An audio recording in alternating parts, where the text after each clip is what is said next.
From the Library of Congress in Washington, D.C.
This is a battlefront.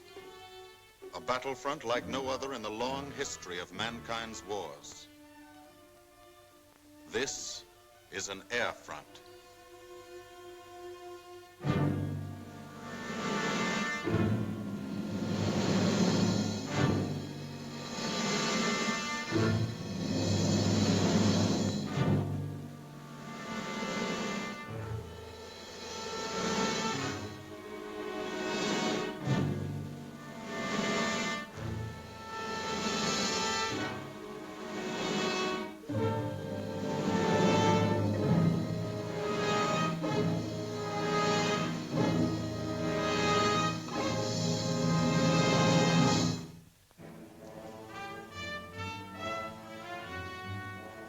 The working day begins, as it will end, with the ground crews, as much a part of the Fortress as her wings.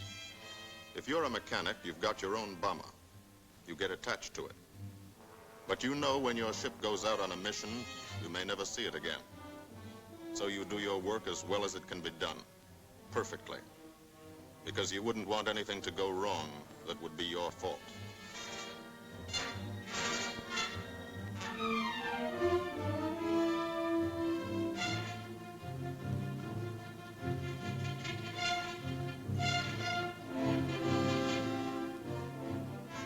Today, the bombs will be taken from these bomb dumps somewhere in England and delivered to specific points in Wilhelmshaven, Germany.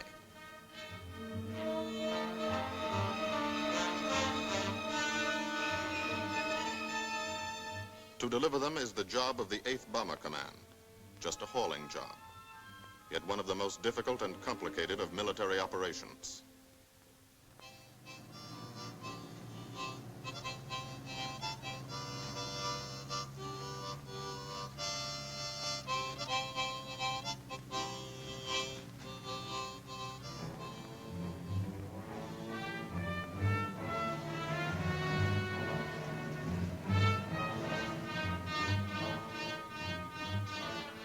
General-purpose demolition bombs, impact velocity as high as 750 miles an hour, pierce 5 inches of armor plate, destroy a factory. Briefing at 0800. Pilots, bombardiers, and navigators take their places. The group commander, Colonel Stanley Ray, steps up to the target map, and for the first time you learn where you're going. Sometimes your face turns white when you find out. Sometimes the feeling you won't come back tightens your insides. Not so long ago, you were sitting like this in a college or high school classroom, not listening too hard, perhaps even a little sleepy. But you listen here. And as you listen, you don't have time to think of yourself. Fear fades. You concentrate on the mission. Type of formation, assembly point, 0 hour, route to target, weather, enemy fighters, enemy flak, route back home. If forced down in enemy territory, destroy equipment. If taken prisoner, give no information. Name, rank, and serial number. That's all.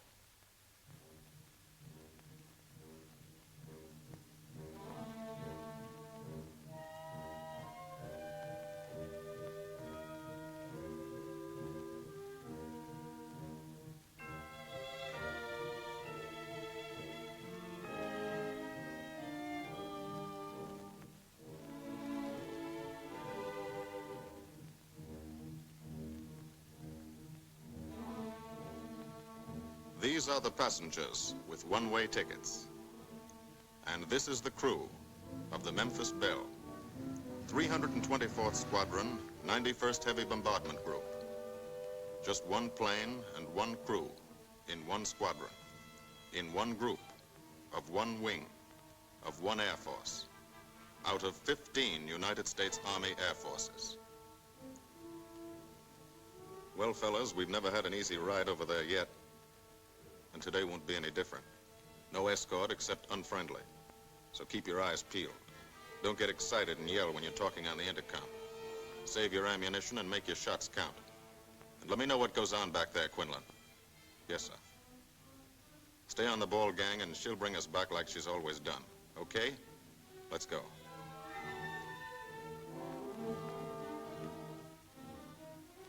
They have completed 24 missions in this, the toughest theater of air war, the big league of sky fighting. Their experience is priceless. And so, if the Memphis Belle comes back this afternoon, they will be sent to bring the vital lessons they have learned to thousands of air crew men in training at home. Home is America.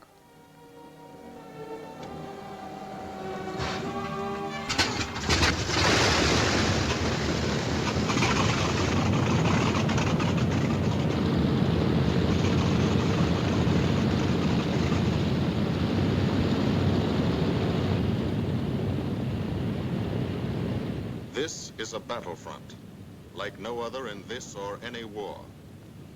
No monster armies, no booming cannon. Only the roaring engine sound of the bombers pounding through the quiet English countryside. This is an air front.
The wheels of the Memphis Belle leave the soil of England for the 25th time.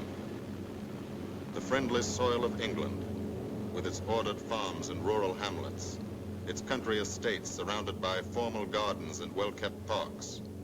The England these Americans knew only from the classics they had to read in school. The England of the towns and cities, whose people have defended their island's freedom for over 1,000 years. But today, their countryside has changed. Today, their island has been converted into a gigantic bomber field, a super aircraft carrier anchored off the shores of Fortres, Europe, with hangars and machine shops, with hundreds of dispersal points, perimeter tracks, and concrete runways. This is England in its 5th year of war. And this is the new battlefront, the air front, from which we seek out the enemy. Not his infantry or his artillery, not his panzer divisions, but the greater menace, the industrial heart of his nation, the foundation on which the Nazi Empire and its armies stand, the power behind the German lust for conquest. The steel mills and refineries, shipyards and submarine pens, factories and munitions plants, pinpoints on the map of Europe which mean rubber, guns, ball bearings, shells, engines, planes, tanks, targets. Targets to be destroyed. And these are the destroyers, each with a belly full of bombs, and 10 men like the crew of the Memphis Belle. Pilot Captain Robert Morgan, industrial engineer from Asheville, North Carolina. He's flown this ship across the Atlantic. The other pilot, Captain Jim Verinis, business administration student at the University of Connecticut. Radio operator and gunner, Sergeant Bob Hansen, construction worker from Spokane, Washington. Navigator, Captain Chuck Layton, chemistry student at Ohio Wesleyan. Engineer and top turret gunner, Sergeant Harold Locke, from Green Bay, Wisconsin. Used to be a stevedore. Besides keeping the Belle in order, he covers the sky above. Tail gunner, Sergeant John Quinlan of Yonkers, New York. Clerked for a carpet company, but he quit December 8th, 1941. Ball turret gunner, Sergeant Cecil Scott. Pressman for a rubber company in Rahway, New Jersey. Pilot to crew, 10,000, put on oxygen. They're climbing higher now, 300 feet a minute. The strain on the planes and on the men is mounting. The rest of the crew, Bombardier Captain Vincent Evans, operated a fleet of trucks in Fort Worth, Texas. Waist gunners, on the right, Sergeant Bill Winchell, chemist for a paint company in Chicago. And on the left, Sergeant Tony Nastal, used to repair washing machines in Detroit when he was a kid. Now he's 19 and has 2 Nazi fighters, confirmed.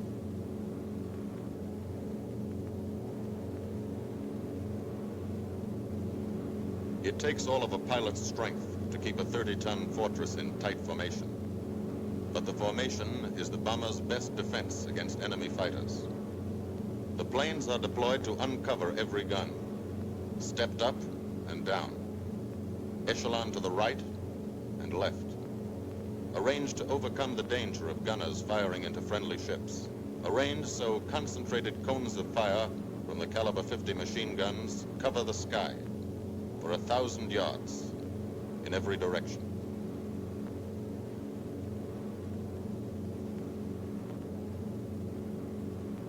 The friendly coast of England slips by below. It doesn't look like much now, but in a few hours when you come back, if you come back, this will be the most beautiful view in the world. Higher and higher, climbing to reach your best operational altitude, 25,000 feet. 5 miles straight up.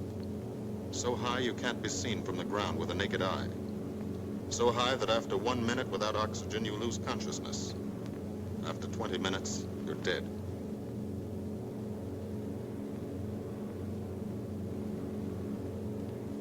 From now to the target, you go about your routine duties, plot your course, check your equipment, and wait, and think. Higher and colder. Temperature 40 degrees, below zero. Take off your glove and you lose some fingers. You look out at the strange world beyond, reflections in plexiglass, like nothing you ever saw before, outside of a dream.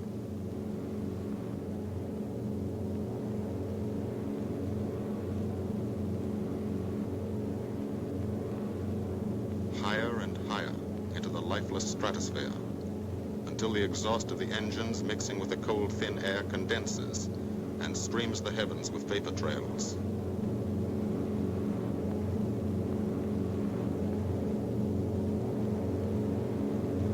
To the men in the ships, they're far from beautiful, for they point like beckoning fingers to the formation, signposts in the sky for the enemy to spot us.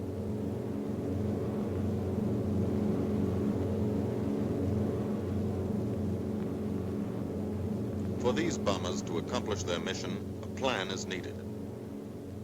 Carefully worked out, timed to the minute. The job is to bomb Wilhelmshaven effectively and economically. The enemy is strong, skillful, determined to stop us. Here are his defenses. Airdromes, well dispersed. Each plane indicates a staffel or squadron of fighters. Heavy anti-aircraft, highly trained and accurate, all along the coast and defending his vital installations. Radar to warn him of our coming.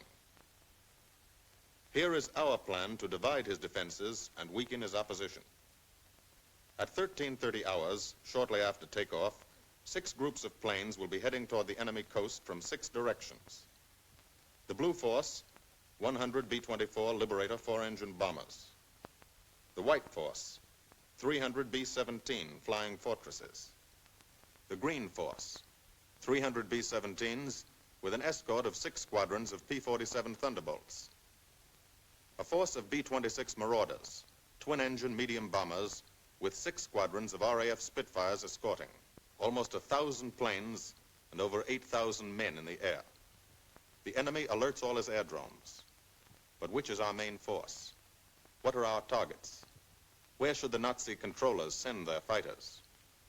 It's our job to make them guess, and guess wrong.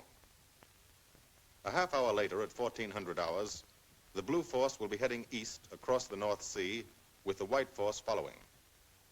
These enemy fighters are tied down, waiting to meet them, and will not be able to attack the Green Force. These fighters must come up to attack the Green Force, and thus will be no threat to the Blue and White Forces. The B-26s and Spitfires will bomb and strafe a key rail junction, diverting these 6 Staffeln and preventing the enemy from concentrating too many fighters on the Green Force, which is scheduled to bomb an aircraft factory at Hanover. At 14:30 hours, the Blue Force will threaten this entire coastal area of northwestern Germany. Which target will it be? Flensburg? The Kiel Canal? Or will it turn suddenly and bomb Hamburg, Wegesack, or Emden? Actually, it carries no bombs at all. It's a decoy and keeps the fighters from the northern area busy while the White Force, the main effort, heads for the submarine pens of Wilhelmshaven. At 1500 hours, while the White Force is over its target, only a fraction of the available German fighter strength of the area can intercept it. Because of the Blue Force diversion and the simultaneous bombing of Hanover by the Green Force. This is the plan of battle for today, drawn up by the Combined Operations Planning Committee and approved by the Commanding General. The White Force, lead group, low squadron. We've crossed the invisible line of enemy radar. The Hun is expecting us.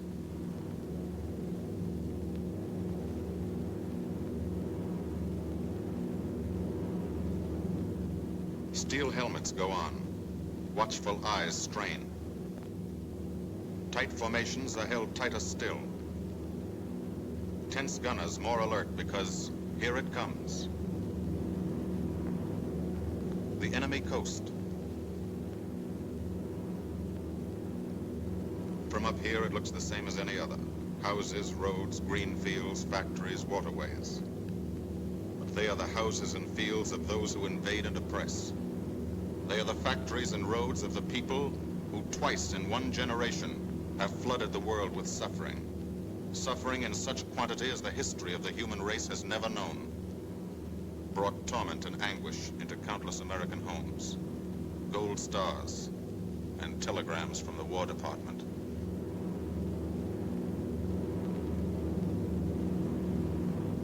The first flak, just harmless-looking, silent puffs of smoke. Only each puff is a shell exploding, throwing shrapnel around the sky.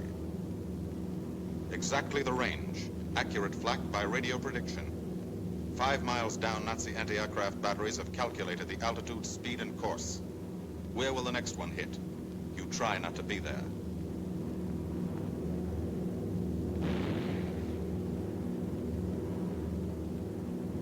The docks and submarine pens of Wilhelmshaven. Approach to the target starts. No smoke screen can protect it.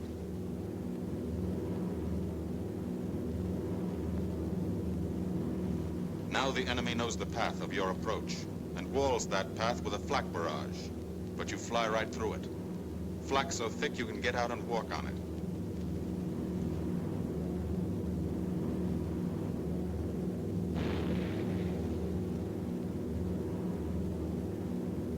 Morgan changes course every 15 seconds. Evasive action to confuse the flak batteries. Bomb sights set for correct altitude and speed. Bomb bay doors open. The bombing run begins. Pilot to Bombardier. Okay, Vin, you've got it. Now Evans flies the Memphis Belle, controlling it through the bomb site. And now we are most vulnerable. Committed to our bombing run, we can't dodge flak or fighters. Here's the first.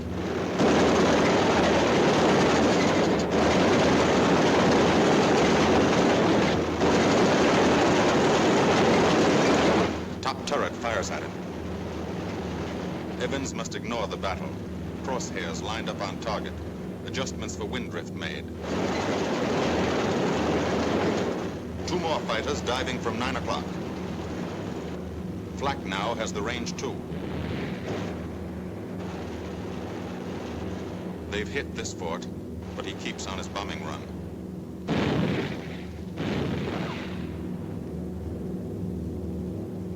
As lead bombardier, Evans's aim must be good. Every other ship in the group will drop its bombs when he drops his. Now one pointer on the bomb site moves toward another stationary pointer. The instant they touch, bombs will release.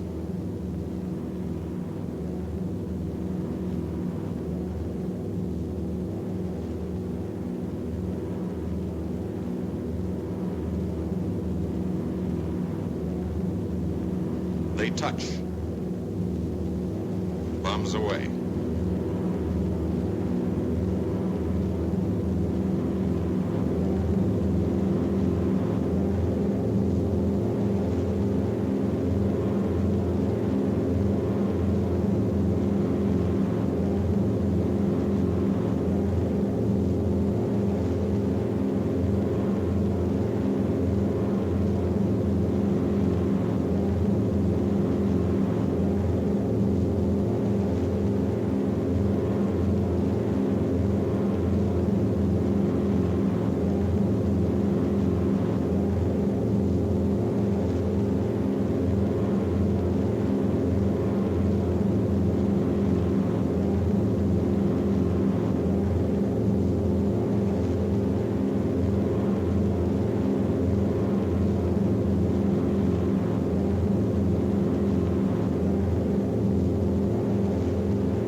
The first half of the mission is over, the easy half. Now to get home.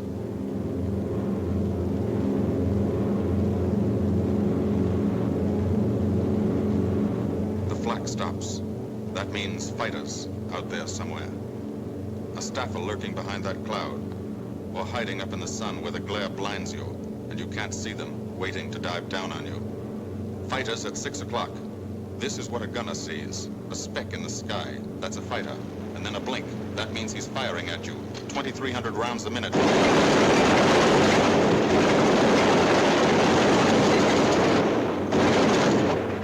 In a running battle, one of the most important instruments is the interphone. There's 4 of them. 1 o'clock high. They're coming around. Watch it.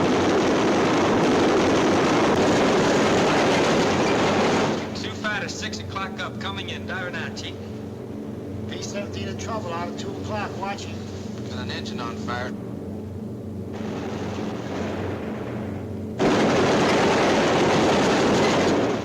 There's 2 more diving through the 94th. 3 planes, 9 o'clock, coming around. Keep your eye on them, boy. Coming around to 10. Watch them, Chuck. Keep your eyes open. Yeah. They're breaking at 11, breaking at 11. I got them. 10 o'clock. I Got see those 2 'em. at 2 o'clock. Watch them, Scotty. I got my sights on them. Check that B-17, Chuck, 3 o'clock. Loader smoking. Fighters, 10:30, coming around. Those 10:30 upper or lower? In the sun. B-17 out of control at 3 o'clock.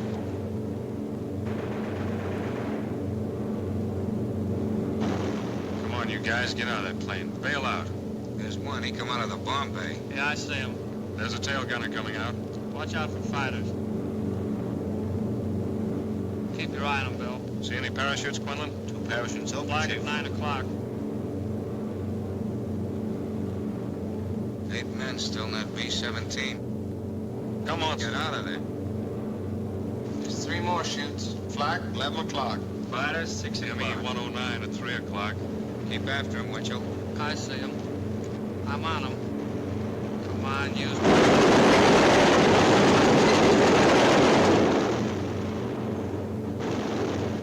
I got him. Quinlan, confirm that fighter. He got him, Chief. Look, he's bailing out. Don't yell on that intercom. Fighters, 10 o'clock. Watch those 2 at 12, Van. They're coming in. They're coming in, Scotty. Get that ball turret on him. Save the ammunition as much as possible.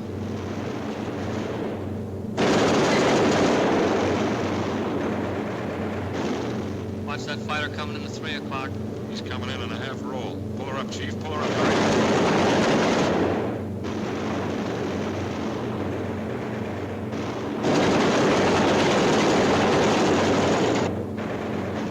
This fortress is hurt. Engine on fire, losing airspeed and altitude, drifting into the flak, alone and helpless, a straggler. In a minute, Nazi fighters will swarm in like buzzards for the kill. You can watch, but you can't go down to help. You keep your formation.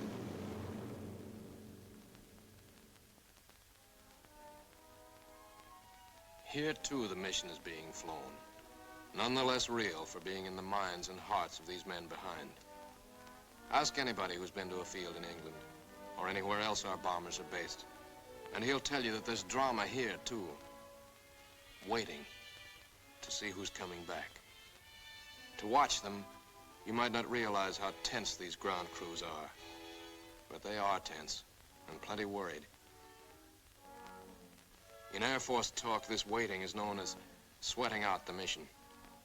These men know the flight plan. Their watches told them when the bombers were running into enemy flak, when they were over the target, when they left the enemy coast. And now their watches tell them the bombers should be nearing the field. Every ear strains for the first sound of the engines. And then somebody hears them. And somebody sees the first faint specks in the distant sky.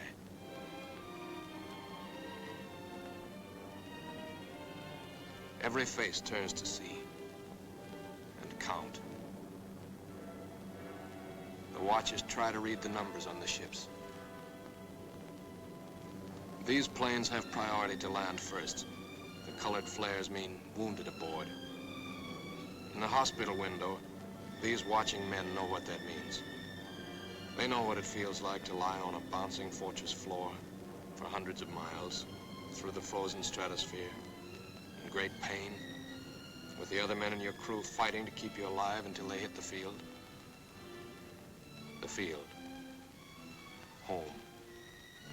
It'll be okay then, because there'll be medical care.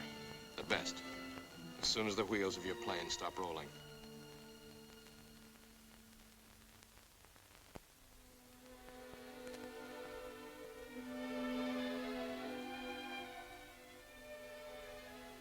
Head wound. Concussion. 20mm cannon shell exploded in his radio compartment. Shock. Internal injuries. He'll be all right, though. Flak burst scattered flying shrapnel. He's full of steel splinters. This pilot's leg is not a pretty sight. Neither are the docks at Wilhelmshaven. These men will all get the Purple Heart. And this man, too, posthumously.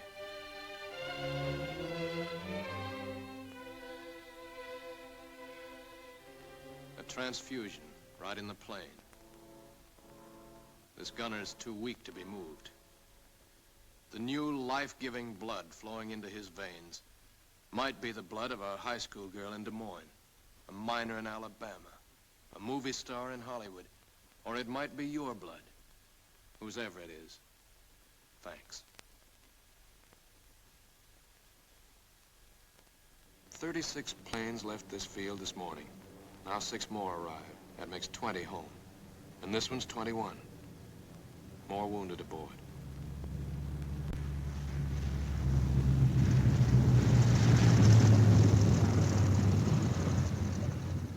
"22, coming in with his left inboard engine dead.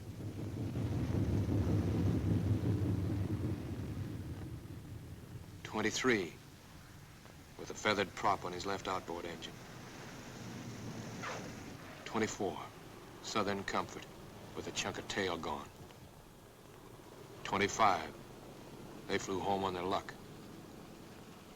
26, not a scratch. The control tower learns that 2 more landed at a British field to the south. 1 a crash landing, crew safe. That makes 28. 29. A rough landing, but her pilot's badly hurt. It's a wonder he brought her back at all. 29 planes back, so far. 29 out of 36. Our losses were heavy, but the enemy's were far heavier. We destroyed a German aircraft factory, a rail junction, submarine pens, docks and harbor installations. That's specific, known damage. But who can tell the number of German torpedoes that will not be fired, the number of our convoys that will get through now, the soldiers and seamen's lives that will be saved, or the battles that will be won instead of lost because of what these bombers and airmen did today.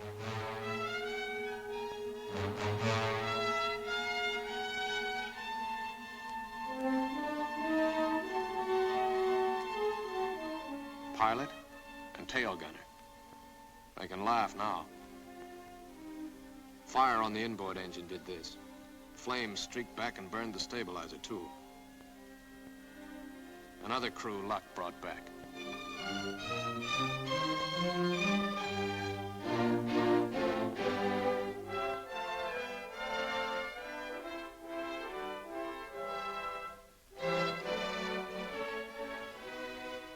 Here's old Belle.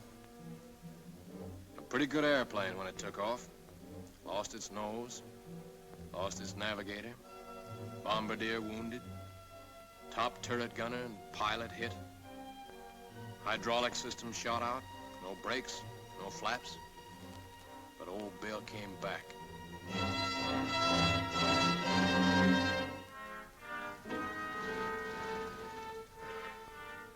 Now, among the returned crew members, talk flows like a river, talking out every detail of the mission.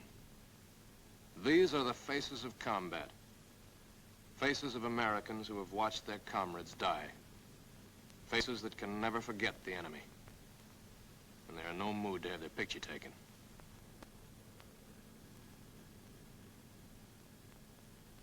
In the control tower, Colonel Ray, the group CO, is still watching and waiting.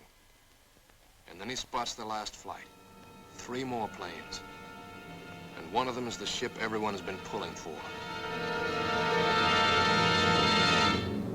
The Memphis Belle.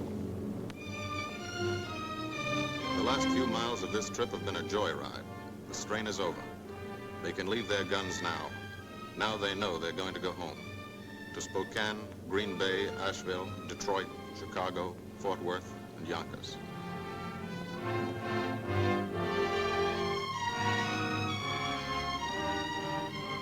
The Belle comes in for her landing. But first Morgan buzzes the field, cuts the grass with the giant Fortres. It's against the rules, but this is a special occasion.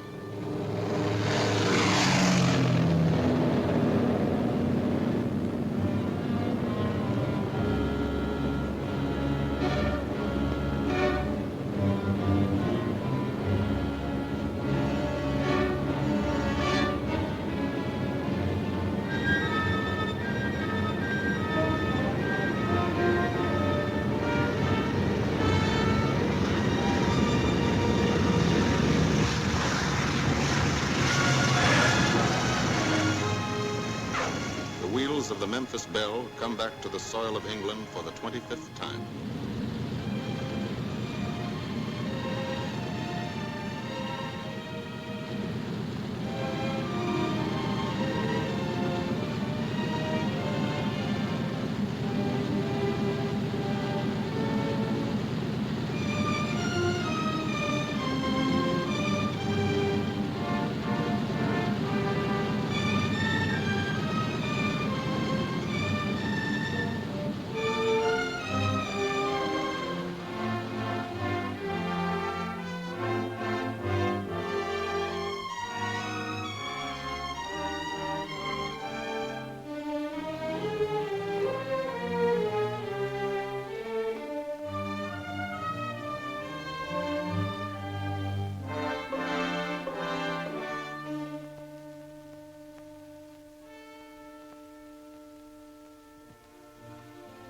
This is a day they will never forget.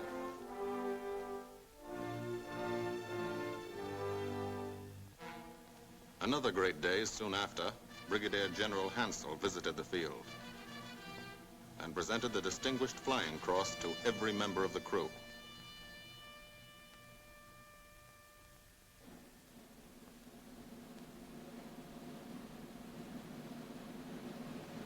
And then there was another day.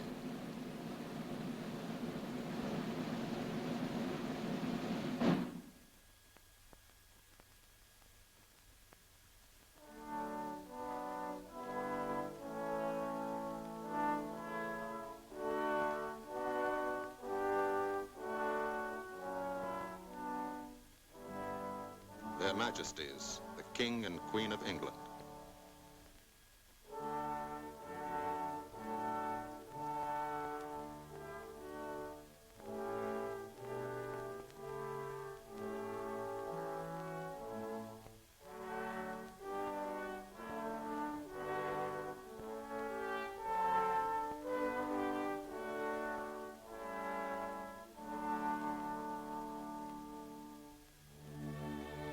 Johnny Quinlan never thought anything like this would happen to him when he left Yonkers.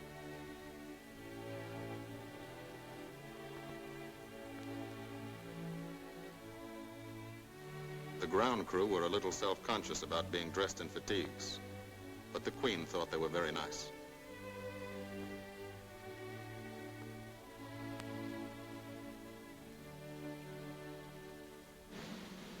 Finally, two more visitors came.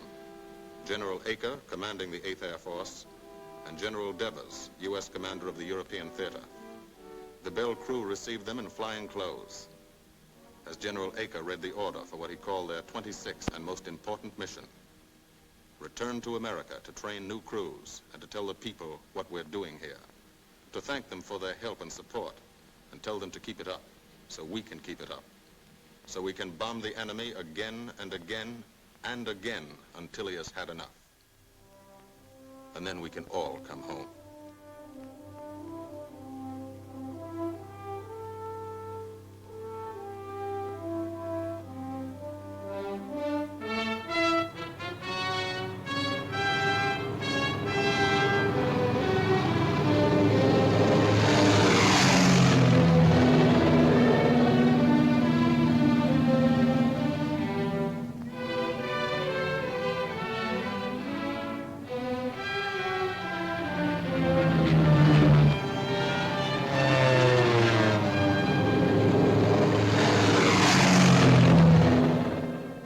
The 8th Air Force, who are now flying deep into Germany, bringing destruction to targets almost 1,000 miles from their bases. Destruction like this. And who have never once been turned back by the enemy. To those men, this film is gratefully dedicated.